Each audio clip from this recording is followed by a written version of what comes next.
Dzień dobry, assalamu alaikum, ciao, konnichiwa, bonjour, good morning, good morning, good morning. How are you today? Welcome to Ken at 10. If you're rejoining us, well, thank you for coming back. And if you're the first time here, then thank you for coming and visiting. And you're wondering what is happening right now. We are James Alexander Estate Agents, and we broadcast daily about all things property. My name's Ken, and we're in southwest London, a place called Norbury, which is between Streatham and Croydon, a Zone 3 commuter area. And we tell you about all things that are happening with us on the market, what's happening nationally with the news. And of course, you might be wondering why these delighted faces with a key behind me.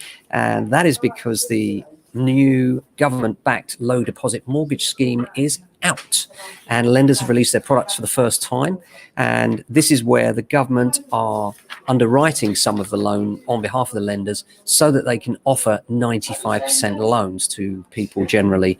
The schemes differ from lender to lender, and so far there's only a couple, but we're hoping that by this Friday we'll have more information. House prices surge is the first one that's been on all the headlines this week. And this is in The Guardian, The Times, The Eye, The Mirror, The Express, The Sun, and The Telegraph. House prices have jumped to a record high in April, with figures released by Rightmove showing the average asking price has risen by 2.1% to 327,000. That's an increase of 6,733 from March.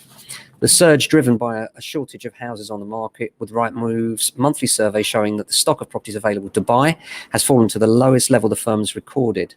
The average number of days to sell a property has dropped to a record low of 45 days, while the proportion of houses selling within a week of being advertised hit its highest ever level in 23%.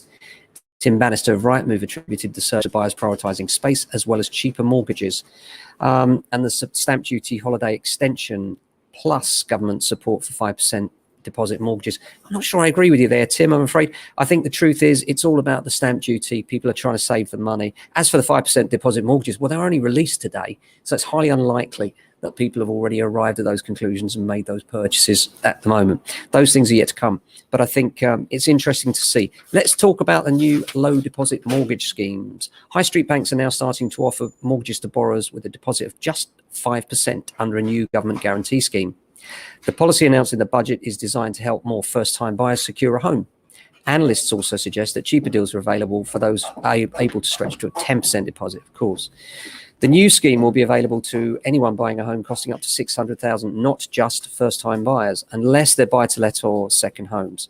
So if you're not a first-time buyer and you want to move up the ladder, you can still take advantage of the scheme up to $600,000.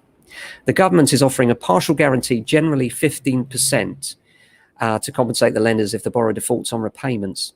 The high street lenders signed up include NatWest, HSBC, and Santander.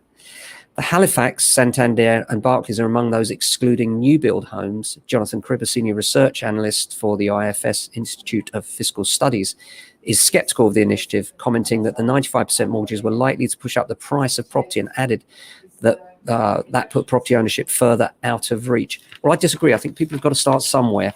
And these days, I think what is missing with that comment is that most lenders are insisting on a 20% deposit in many circumstances. And that is out of the reach of many first-time buyers. So I think it's a really good thing that this scheme is there. I'm frustrated and disappointed a little by the rates. They are high. They're not prohibitively high, but they are high, around 4%. And when you think that a second timer with some equity can achieve rates with a 1 in front, 1.9 or 2.5 quite easily, it seems a little bit of a push. And it seems a bit of a push because the whole point was the government's underwriting the loan. So as far as the lender's concerned, the risk to them is the same as someone with a much larger deposit. And they don't seem to be passing on those savings. They're still looking on it as a higher risk thing. And apparently the criterion is going to be quite tight as well. So if you've got sketchy credit, these are not for you. If you've got good credit, then this could be a very good thing for you. So really interesting. We're anticipating a surge in first-time buyer inquiries, mainly in the form of people wondering whether they qualify, what they can borrow, and of course, we'll do what we can to help you in that. But I think it's a really exciting time for the market, because what it also does is takes away the fact that we're just relying at the moment, or have been for some time, on this stamp duty holiday. Because it does seem a lot of people right now are worrying about that, and they're buying on the basis they want to save that money. Naturally, it's £15,000. That's a lot of money to save, isn't it? Apart from that, what have we got for you? Well, today lots of offers coming in. We just had an offer come in over the asking price, conditional on the vendors vacating. This is something that we've seen a bit of during the pressure towards the end of the deadline in June and September. The June deadline being a more pressing one. This is where the 15,000 saving ends at the end of June. And so buyers, in this case today, one of our buyers has decided they'll offer an incentive to our clients to get out. And our clients have said, yes, please, we'll have some of that. And they're moving out and they'll find something later.